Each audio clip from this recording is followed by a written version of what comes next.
En inglés nosotros tenemos un poema de niños que si hablas inglés tal vez lo has escuchado, si no hablas inglés no lo has escuchado. Pero el poema, y teníamos que usar las manos, el poema decía: esto es la iglesia, este es el campanario, la cúspide, algo así. Abre las puertas y ves toda la gente. Ahora, en inglés es un poema mucho mejor, rima, aunque también no es un buen poema, o sea, no es así uno de los poemas famosos, pero este poema daba a entender cierta verdad acerca de la iglesia que yo no creo que, bueno, tal vez mejor dicho, daba a entender algo acerca de la iglesia que yo no creo que es cierto.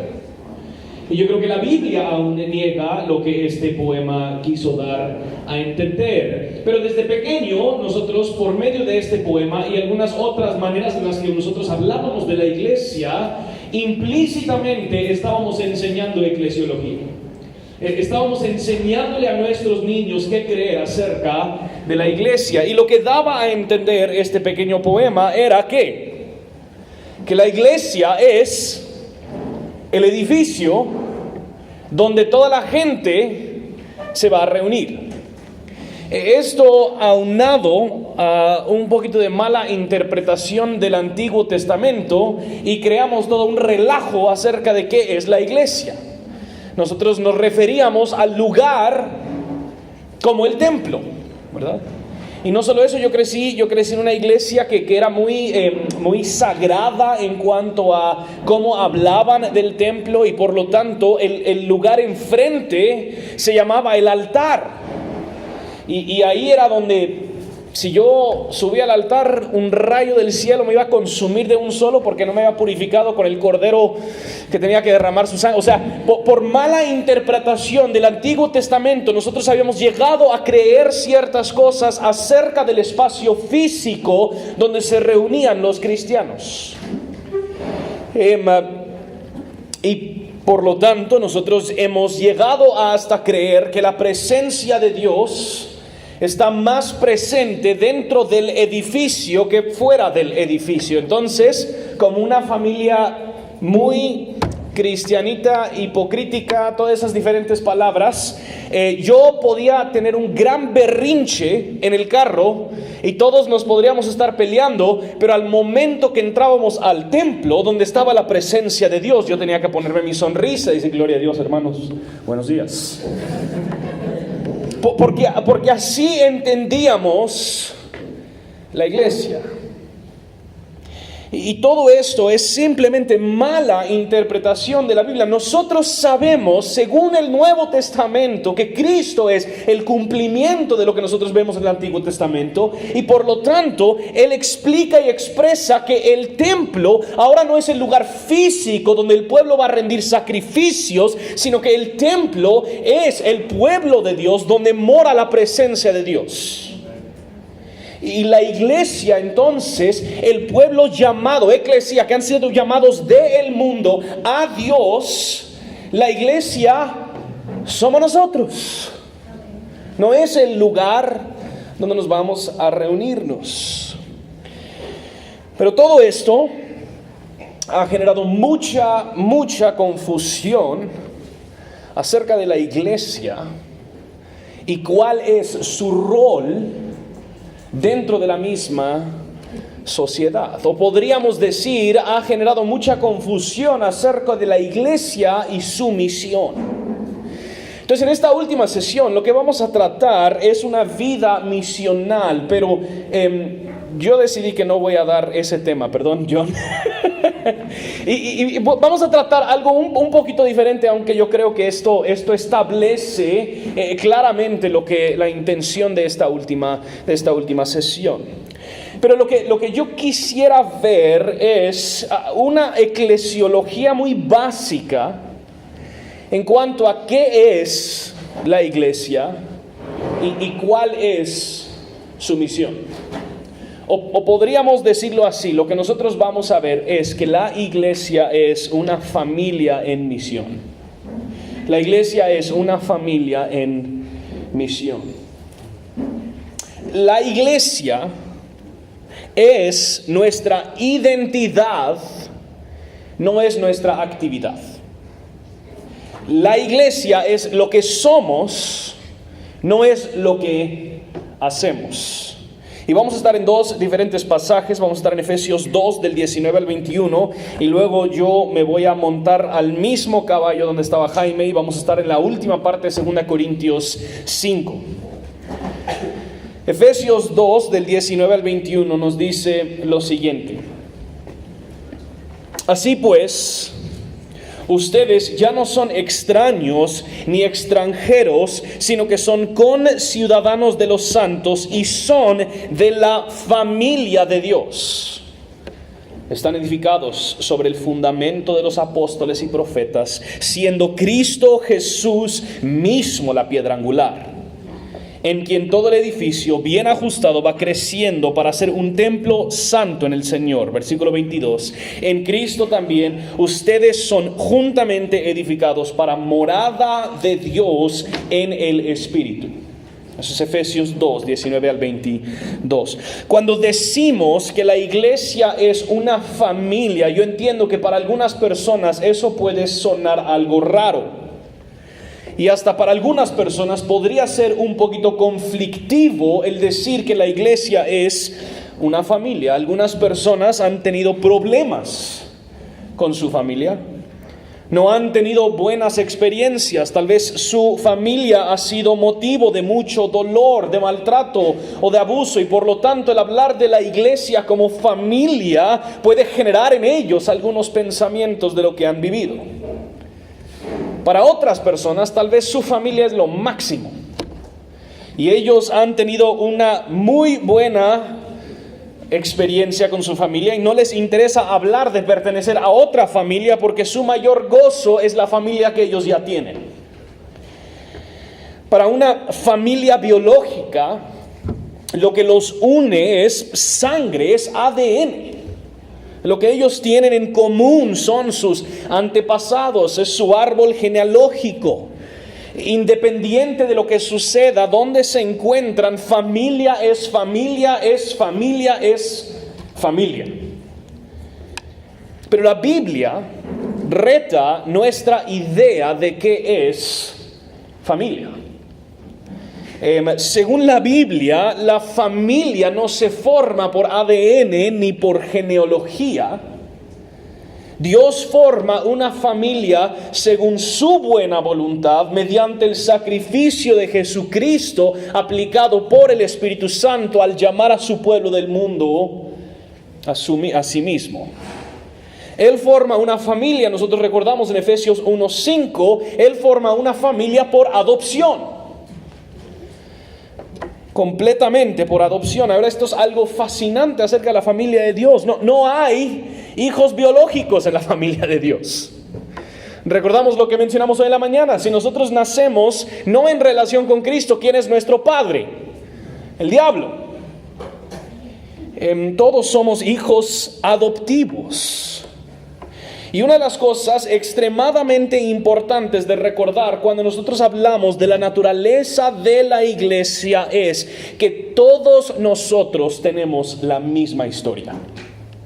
Todos nosotros compartimos la misma historia y nosotros vemos esta historia explicada en Efesios 2. Esta historia tiene dos partes: lo que antes éramos y lo que ahora somos.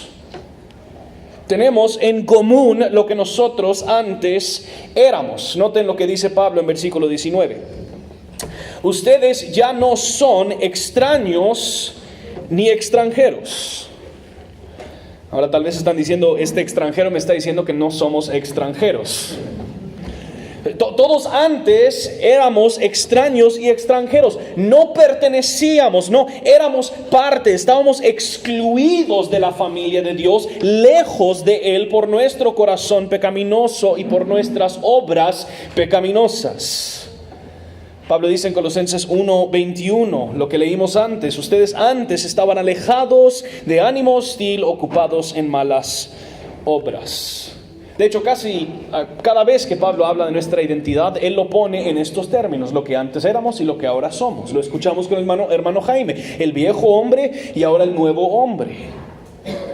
Y no hay nadie aquí que es exento. No hay nadie quien nació en cercanía con Dios. Todo lo contrario, absolutamente todos nosotros nacemos en bancarrota y separados de Dios, alejados de Él, extraños a sus promesas y extranjeros a su reino.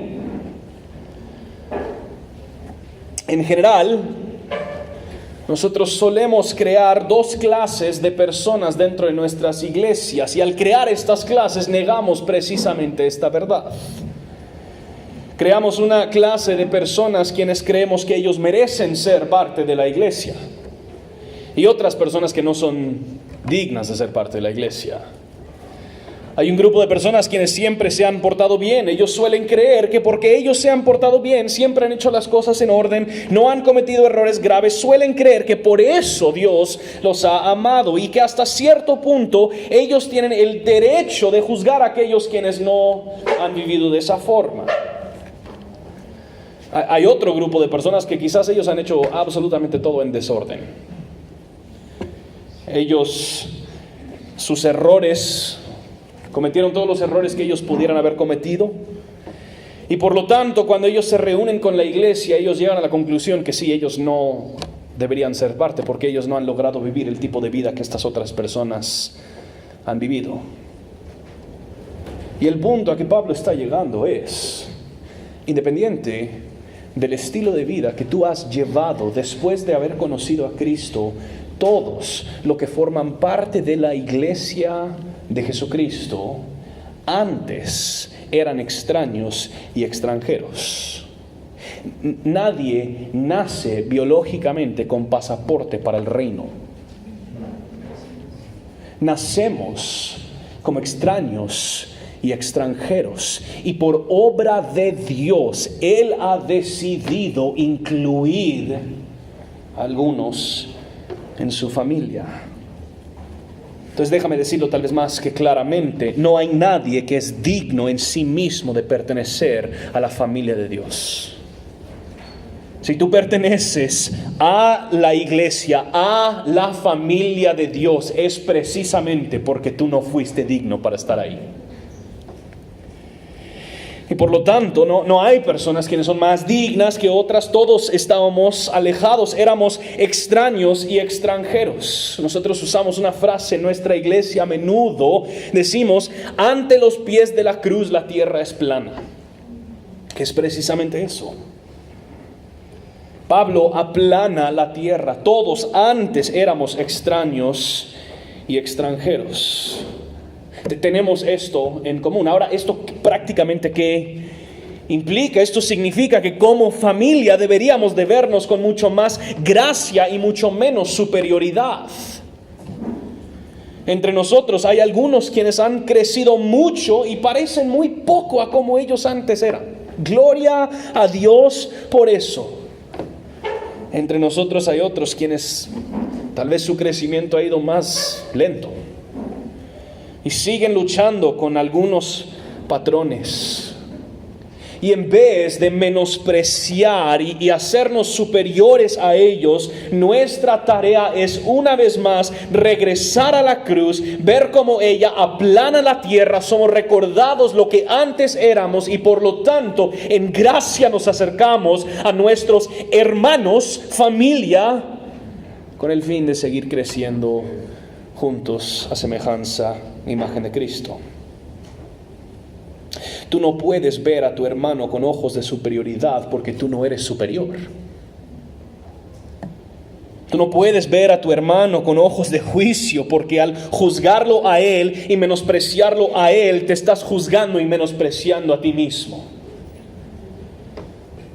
Pero tampoco nos podemos ver con ojos de inferioridad, donde creemos que todos los demás merecen estar en la familia de Dios, pero nosotros no.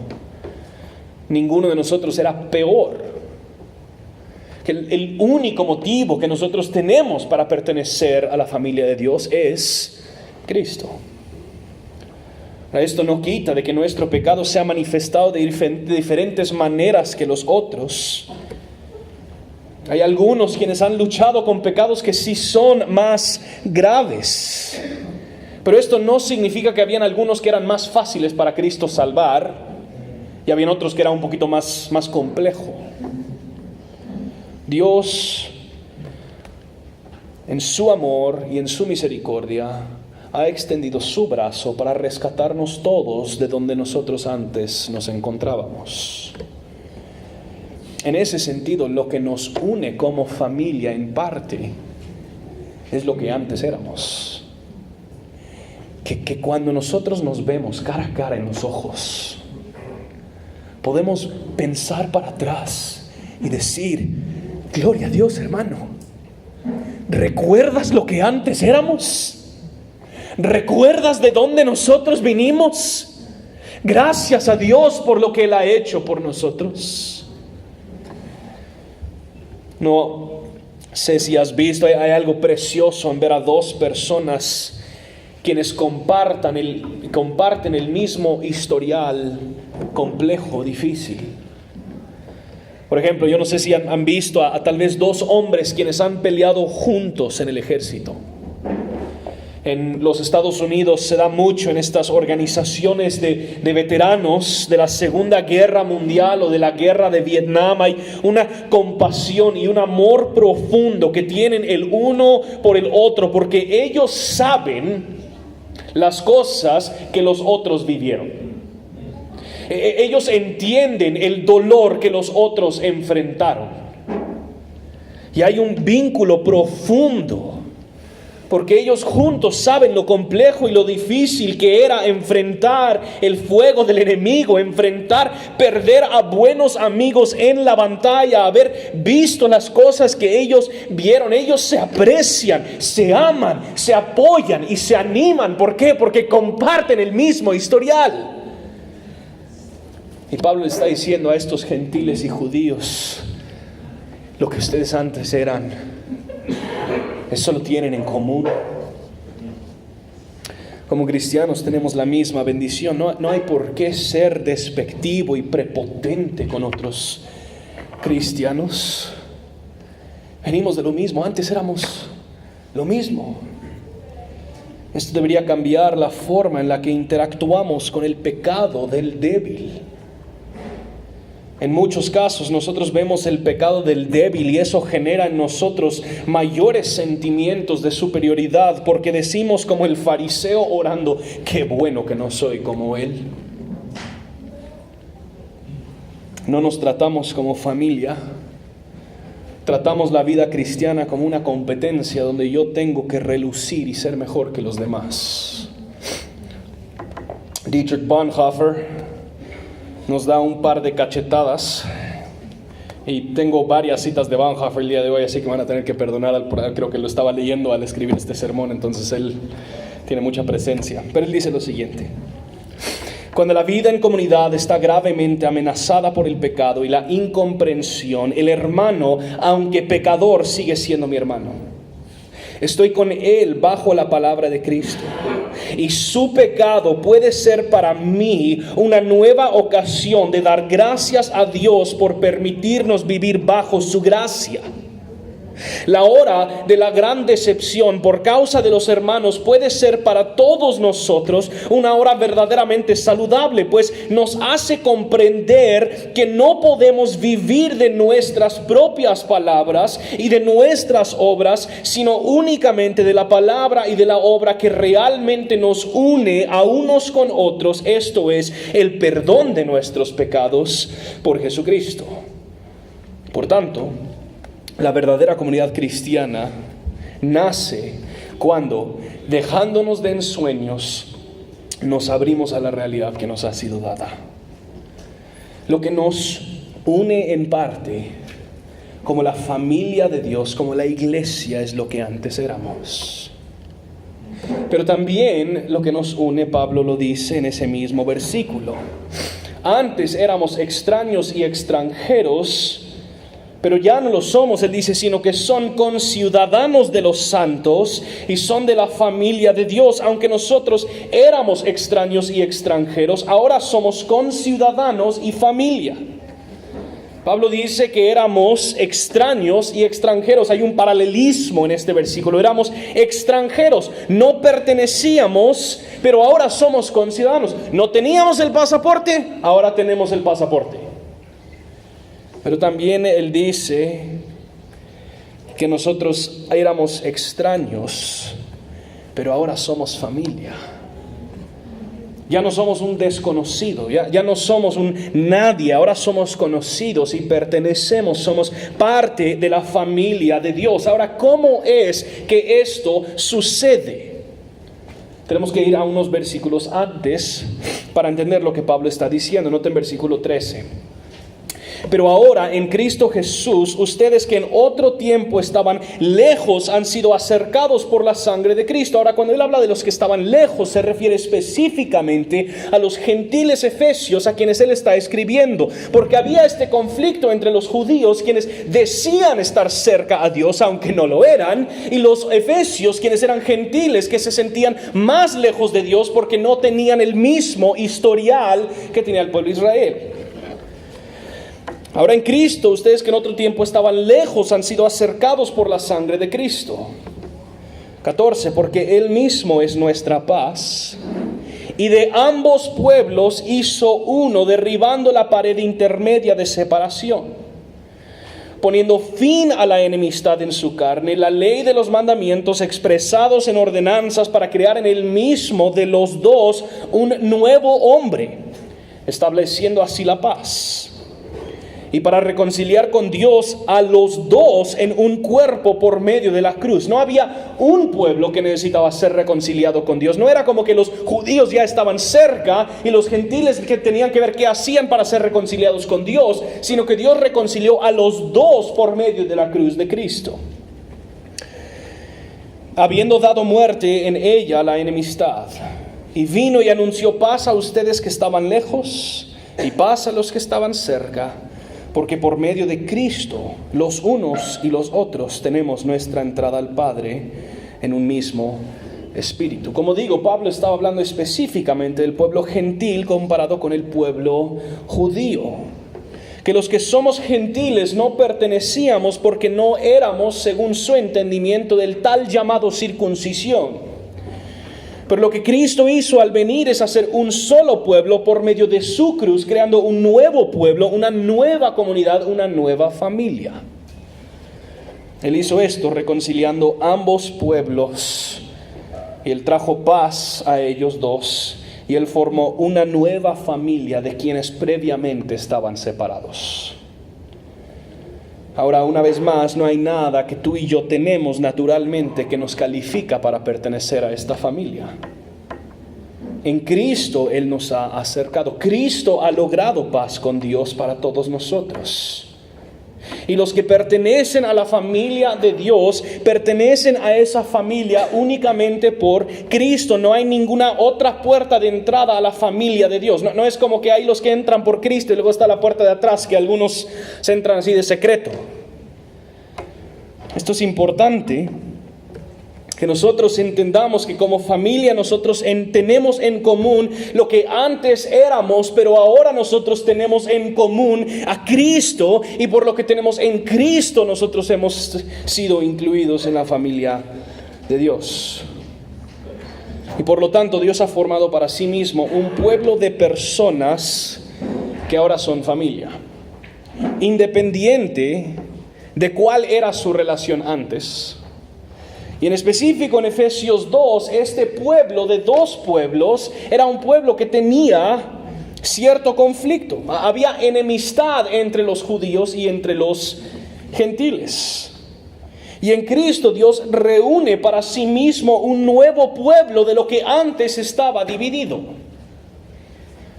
Lo que la cultura divide, gentiles y judíos, donde Dios obra por medio de Cristo, Él trae unidad.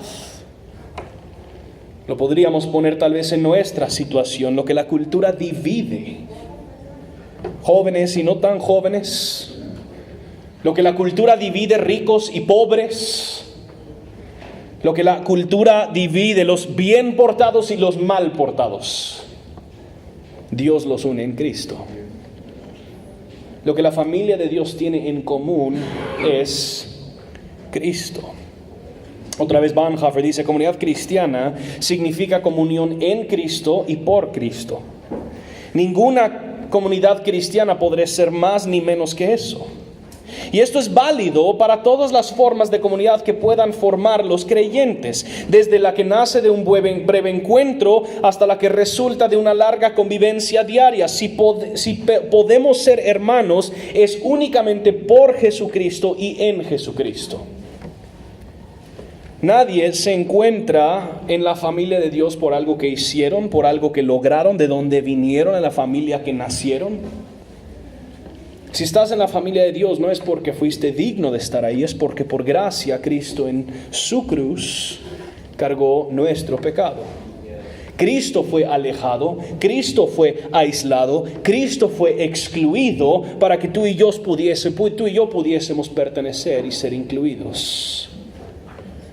Si tú estás en Cristo, perteneces a la familia de Dios. Y esta familia existe en Cristo y por Cristo. No hay superiores ni inferiores, no hay quienes merecen pertenecer y los que no, nadie lo merece y todos hemos sido incluidos. Y simplemente quiero que consideres lo que significa el hecho de que Pablo nos llame la familia de Dios. Cuando decimos que pertenecemos a la familia de Dios, esto va muchísimo más allá que el poder reunirnos una vez a la semana para escuchar una buena prédica, aplaudir juntos y cantar un par de canciones. No quiero ser peyorativo con eso, obviamente eso es importante. Pero la iglesia tiene la oportunidad de reflejar al mundo cómo debería de lucir una verdadera familia.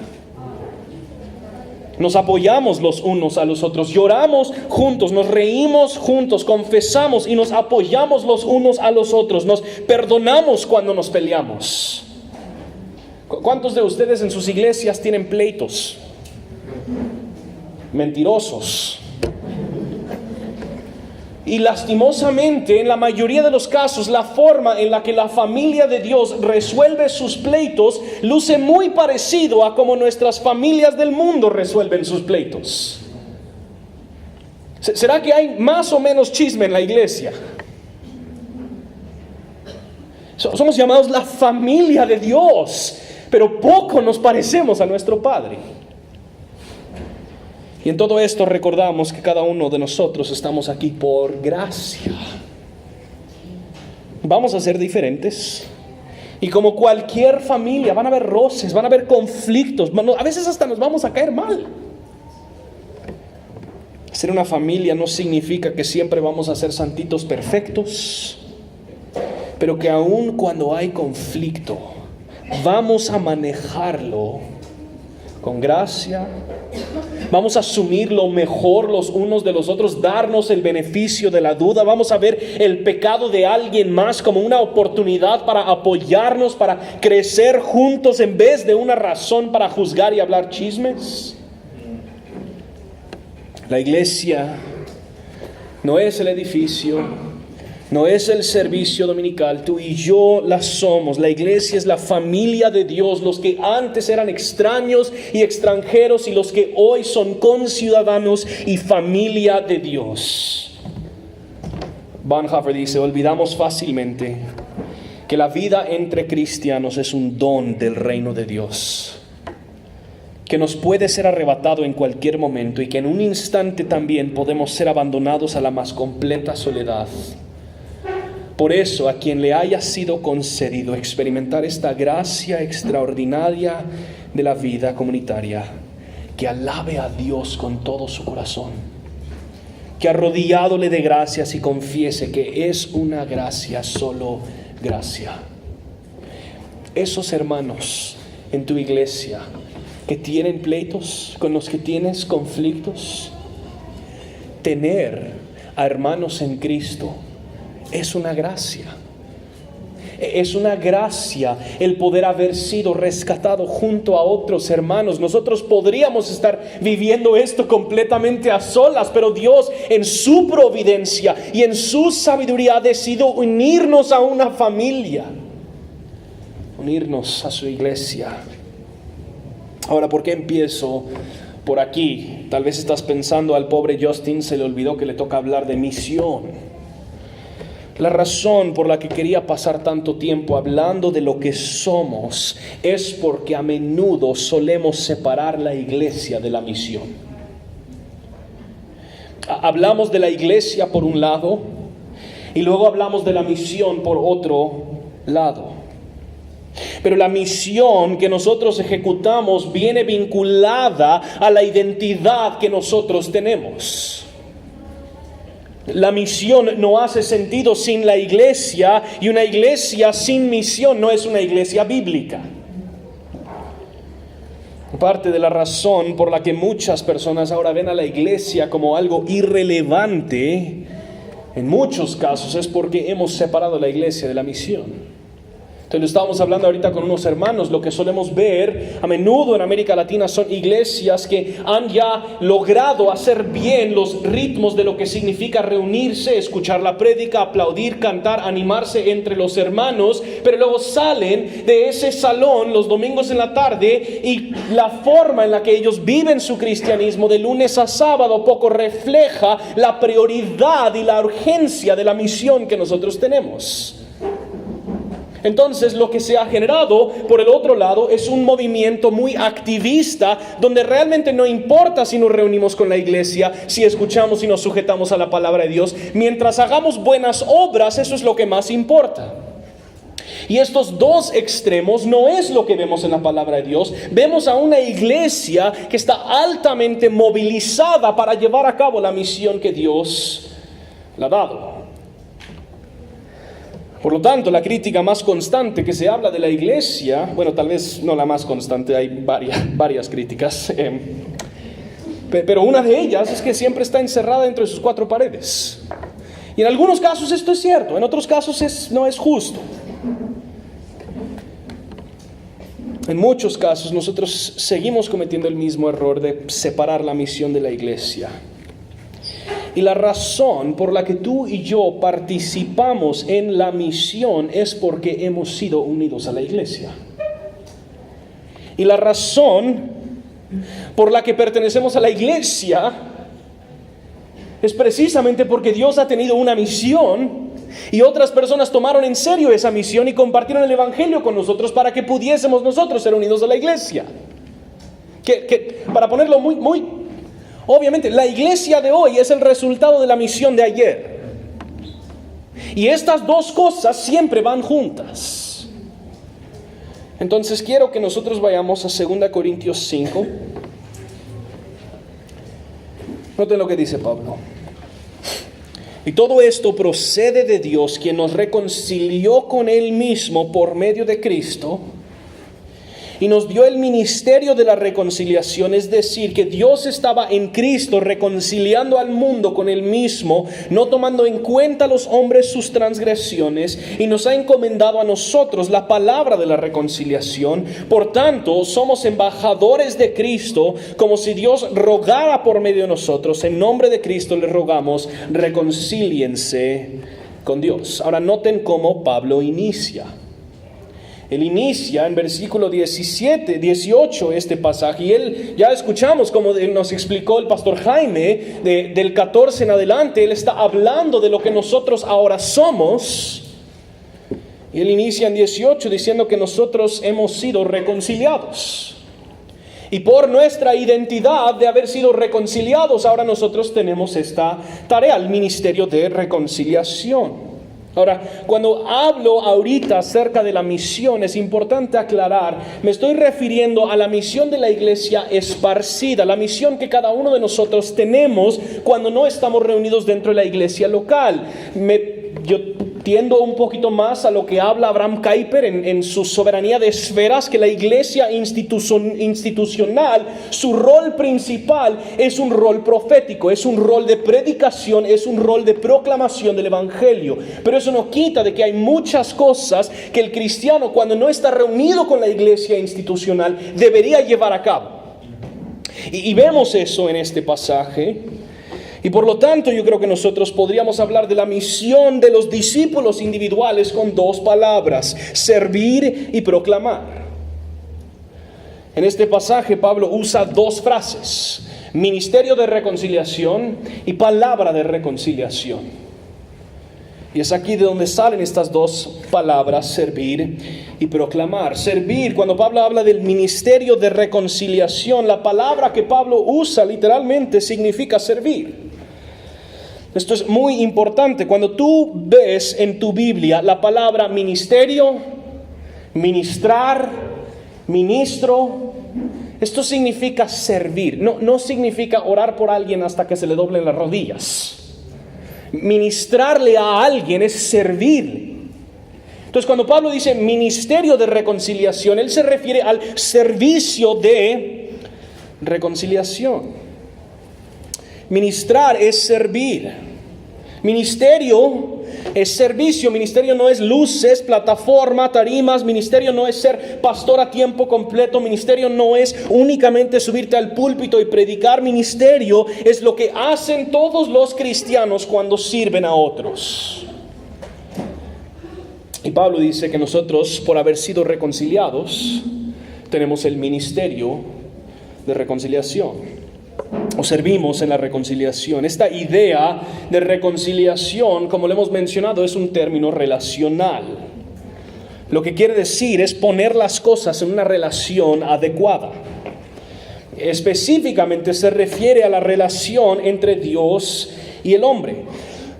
Y nosotros entendemos que todos los otros problemas que nosotros vemos en el mundo no se deben al sistema educativo, a los políticos que tenemos, al presidente que está actualmente. Los problemas, su raíz más profunda es el hecho de que el hombre no ha sido reconciliado con Dios. El hombre se encuentra alejado, extraño, extranjero, de ánimo hostil, ocupado en buenas obras. Y por lo tanto, por esta ruptura relacional que ha sucedido con Dios, hay muchas otras cosas con las que el hombre no está en una relación adecuada.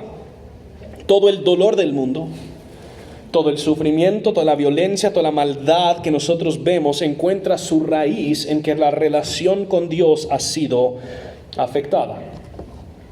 Hay muchas cosas con las que el hombre no está en una relación adecuada. El hombre no tiene una relación adecuada con el dinero. Y por lo tanto vemos la avaricia y pobreza.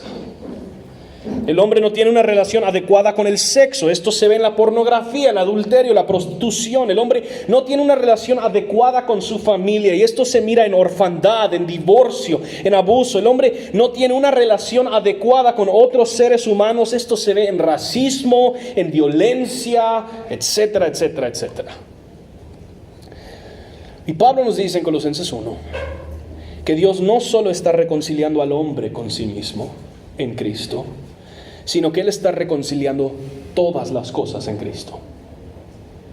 Entonces, cuando Pablo dice que nosotros tenemos el ministerio de reconciliación, quiere decir que nosotros servimos dentro de la misión que Dios tiene para reconciliar y restaurar todas las cosas. Que Dios está reconciliando todas las cosas en Cristo y nosotros servimos dentro de su misión.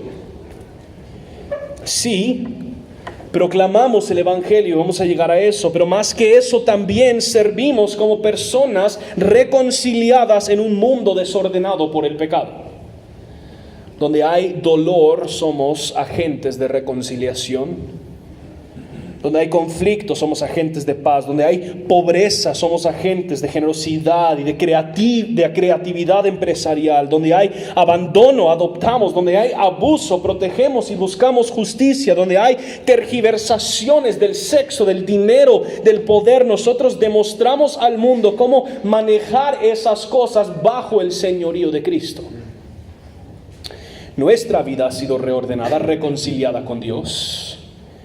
Y por lo tanto, donde nosotros vemos desorden, donde nosotros vemos que las cosas no están funcionando como deberían de funcionar, nosotros, los reconciliados, ponemos nuestras manos a la obra siendo ministros de reconciliación. Servir es lo que Pablo nos llama a hacer. Servir los propósitos de Dios mientras Él reconcilia todas las cosas en Cristo. Ser un ministro de la reconciliación de Dios. Esto es lo que Cristo nos vino demostrando en su vida entera, de ser un siervo. Él nos decía que el que quiere ser grande, que sea el siervo de los demás. Nos vino hablando de la importancia de preocuparnos por el necesitado, por el adolorido. Toda la ley de Dios llamaba al pueblo de Dios a cuidar al huérfano, al extranjero y a la viuda. Y esto corre en contra de nuestra cultura actual. Nuestra cultura quiere ser servida. La mayoría de nosotros en algún momento hemos pensado que rico sería la vida poder llegar al punto donde nosotros ya no tenemos que servir y simplemente todos los demás nos sirven a nosotros. Había una frase antigua de los griegos donde ellos decían: ¿cómo puede un hombre ser feliz si tiene que servir a otro? Pero para ponerlo muy sencillamente, cuando nosotros vemos a la obra de Cristo, específicamente nosotros lo vemos a Él agachado lavando los pies de sus discípulos, Cristo demuestra que no hay mayor gozo para el seguidor de Cristo servir, ser ministro de reconciliación. Tu responsabilidad por ser parte de la familia de Dios es amar y servir a tu prójimo. No eres exento porque das una ofrenda, no eres exento porque te subes a predicar. Eres ministro de reconciliación. Pero, más específicamente y más importante, lo que nosotros vemos en versículos 19 y 20, dice que Él nos ha encomendado a nosotros la palabra de la reconciliación. Por tanto, somos embajadores de Cristo, como si Dios rogara por medio de nosotros. En nombre de Cristo les rogamos, reconcíliense con Dios. Si todos los problemas del mundo nacen porque el hombre y Dios no están en una relación adecuada, nuestra tarea principal debería ser explicar al hombre cómo puede ser reconciliado con Dios. Podemos servir y debemos servir, pero no podemos ausentarnos de proclamar el mensaje del Evangelio. No proclamar el mensaje del Evangelio a tu prójimo es también ignorar sus necesidades. Careces de amor por tu prójimo si solo proclamas pero no lo sirves, pero también careces de amor por tu prójimo si solo lo sirves y nunca le proclamas el Evangelio.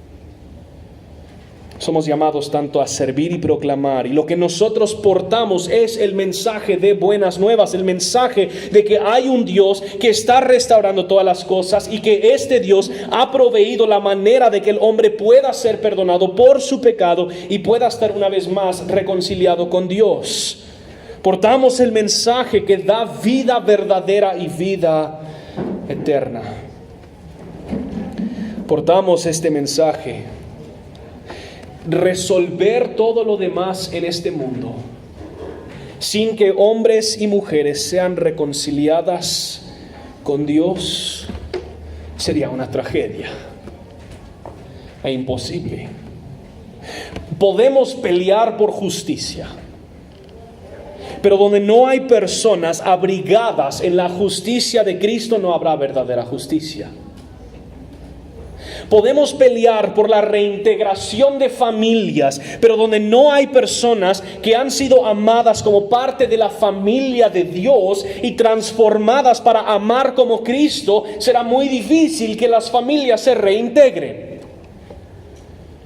Podemos pelear por igualdad económica, pero donde no hay personas quienes han recibido de la generosidad de Dios en Cristo y se vuelven generosos, no habrá verdaderamente una generosidad. Todo en nuestra sociedad depende de que el hombre sea reconciliado una vez más con Dios. Y solo es la familia de Dios, los discípulos de Jesucristo, quienes son los portadores de este mensaje. Jesús no encomendó el mensaje del Evangelio a ninguna otra institución. Si la iglesia no lo hace, nadie lo va a hacer. No hay otra entidad que ha sido dada por Cristo la tarea de hacer discípulos. Entonces, la iglesia es una familia en misión. Somos una familia, aun si no quieres ser mi hermano o mi hermana, perdón, lo eres. En Cristo lo eres. Nosotros somos una familia. Y por lo tanto yo creo que hay algunas preguntas que deberíamos de contestar. ¿Has entendido que pertenecer a la iglesia no se trata únicamente de asistir el domingo, sino que se trata de pertenecer a una familia? No obtienes un mayor bien material por asistir al servicio dominical. Si tú crees que vas a ganar el favor de Dios, que te va a ir mejor en tu negocio, que vas a tener una vida más tranquila si vienes a la iglesia el domingo, no funciona así. Eso es superstición, no es cristianismo. Pertenecemos a una familia. Dios ha reunido para sí mismo una familia, y esta familia existe con el propósito de honrar y santificar a Dios en la tierra, ayudarse y animarse los unos a los otros a crecer en santidad y a proclamar el mensaje del Evangelio. Y la pregunta principal es si tú estás viviendo como parte de una familia local de creyentes. Pero no solo eso, ¿has entendido que tu tarea va más allá que simplemente pertenecer a una familia encerrada en sí misma? Esto no se trata solo de disfrutar y gozar de tus cuates de la iglesia. Al contrario, nosotros hemos sido llamados hacia afuera. ¿Estás tú buscando oportunidades para vivir las implicaciones del Evangelio y proclamar el mensaje del Evangelio? Yo creo tanto en la iglesia local, no por quienes la integran, pero por quien la ha reunido. Y no hay una entidad con mayor potencial para ver un verdadero cambio en nuestra sociedad que el pueblo donde mora el Espíritu Santo. Y Dios, por lo tanto, ha llamado y nos ha llamado del mundo, y luego Cristo mismo dice: tal y como el Padre a mí me envió, yo los envío. Y hemos sido enviados para ahí dentro de donde nos encontramos. Si es San José, si es San Ramón, si es alguna otra ciudad que no conozco muchos aquí en Costa Rica, ahí vivir las implicaciones del Evangelio, demostrando lo que significa haber sido reconciliado con Dios y proclamando la palabra de reconciliación a los que están a nuestro alrededor. Somos una familia en misión. Padre, yo pido que tú movilices a tu iglesia. Señor, yo pido que nosotros sí podamos ver más edificios llenos de personas quienes están gozando de tu nombre. Que nosotros podamos ver más y más edificios llenos de pastores quienes están predicando claramente tu palabra. Que nosotros podamos ver más edificios llenos de personas que están cantando canciones que exaltan y glorifican a Cristo. Señor, pero yo pido que también nosotros podamos ver esos mismos edificios vaciados con gente movilizada en misión. Padre, yo pido que tú multipliques tu iglesia. Que la multipliques aquí en Costa Rica, Señor. Que tú tomes aún a estos hermanos y hermanas quienes están aquí, quienes están entendiendo el Evangelio, Señor, y que tú los plantes en comunidades donde ellos pueden hablar claramente acerca de lo que es el Evangelio, vivir claramente como un seguidor de Jesucristo, y que tú por lo tanto levantes a nuevas iglesias que exaltan a Cristo, que sirven a sus comunidades y que proclaman el único mensaje de esperanza. Padre, pedimos que tú lo hagas para la gloria de tu propio nombre. Es en el nombre de Jesús que oramos estas cosas.